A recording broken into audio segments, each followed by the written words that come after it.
Hey, it's week 2 of board game news. Let's just do it.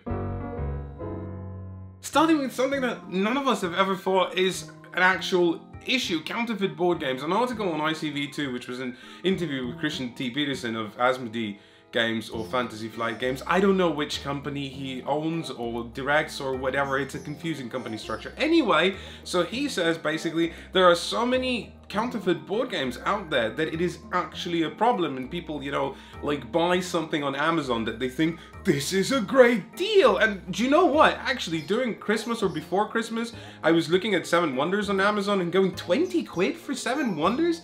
Do you know what? I don't have a copy of 7 Wonders, but for 20 quid I might pick it up, and I don't know, I might have been one of those people that's been duped, and it's just horrible. And it goes to such an extent where apparently there was fake Amazon stores set up that sold nothing. They said they were selling board games, but then all the sales were cancelled, and then the Chinese counterfeiters actually used that data to decide which games they're going to counterfeit. Isn't that just crazy?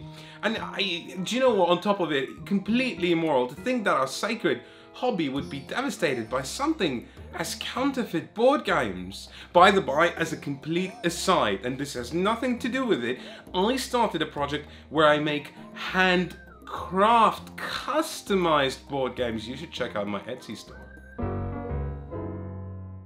Publisher Plan B Games, known for family-style, lightweight, abstract puzzlers, announced that their next move is going to be a publishing house called Next Move that is going to publish lightweight, family, abstract style puzzlers. And if you don't see the delineation between those two, neither did I, but I asked my Plan B representative and he told me that that specific delineation is going to become more evident as time goes by. Specifically, they're moving over their title Azul, which they published last year and we really enjoyed it and we have a review out of it, over to Next Move. There's a lot of moving going on, and if you want to see more of what they're doing, they've actually announced a new title from the designer Emerson Matsuuchi, who designed Century Spice Road, called Reef.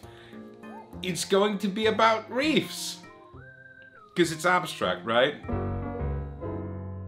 Memoir 44, to some known as the spin-off sequel to Toy Story, where the green plastic army soldiers get their own thing, is getting another expansion, one in a very long line of them. In this case, it is a set of new maps. Now, everyone's rejoicing, right? Except for those who didn't get on the Memoir 44 train very early on, because the expansions that got on that train as well, the train left basically, and you can't get those expansions.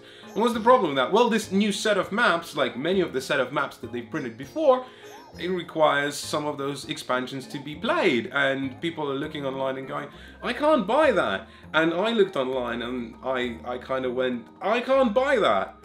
And that's when my excitement died.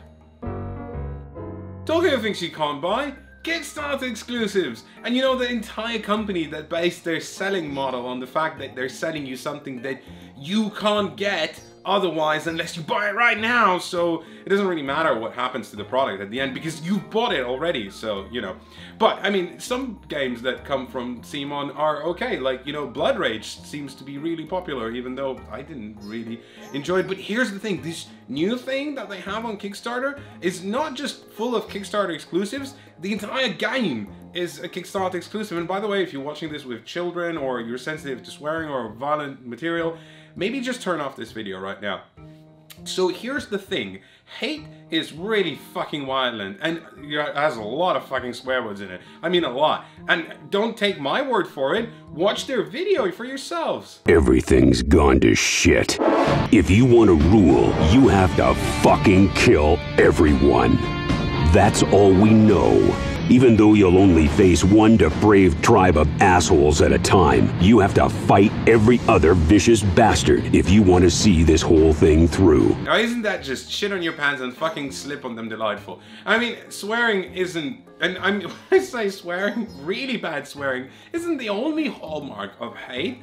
There's other nasty things, like thematically you bake people in ovens, or you could murder children. And the reason this is okay is because it's based on an intellectual property. You see, the property is really grim, dark, and violent, and you know, we have to stay true to the intellectual property and stuff like that. You know, I say that Travis D. Hill on Twitter put it a lot better than me by saying, well, don't do that property. But maybe, okay, maybe you're the sort of person that really wants that out of a board game. And to you I say, well, do what you like. I'm not your mother, right?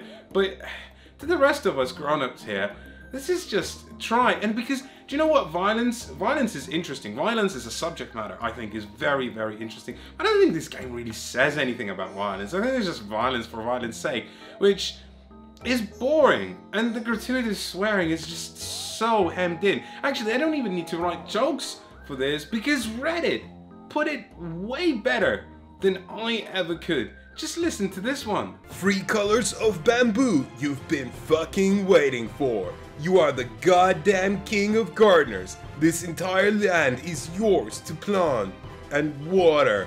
But there's one major problem, dipshit. And so on and on and on. There's a whole thread of these. Like, seriously, check the link out in the description. So I'm not really holding my bated breath for hate. And obviously we're not going to review it because it's not going to be out in retail, so what's the point? But it exists, and we're the news. In this week's celebrity segment, where we invite a celebrity to discuss the games that we've been discussing on the show today, in our entirely redecorated interview room, we have Sasha Ronan. Sasha, what do you think about this week's games? It's actually Saoirse. I am very sorry, Saoirse. We will strive to do better. That's been the news for this week. Stick around and tune in next week.